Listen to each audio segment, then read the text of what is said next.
Hi, in this tutorial I'm going to show you how to use SUMIF function in LibreOffice Calc. So for example, I would like to sum number of projects for Berlin location. If I want to do it, I need to click double time on the cell where I want to insert this function, and then I type here equal sign, then I type here SUMIF, I open the bracket, I need to select the range to be evaluated by the criteria given, so I select location column, then I type comma.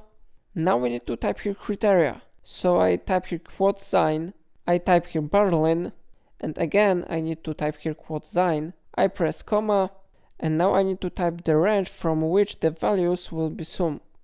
So I select this column with number of projects, I close bracket, and after that we need to press enter. So we check if this location is Berlin. If it is Berlin, we sum the numbers from this location.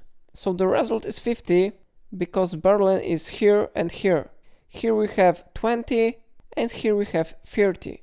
So these values are summed here, and of course it is being updated. So for example, if you will change Panama to Berlin and you will press enter, you can see that this value has been successfully updated. So it is how it works. If I helped you to use this function, remember to like this video and subscribe my channel, and please let me know in comment if it solves your problem.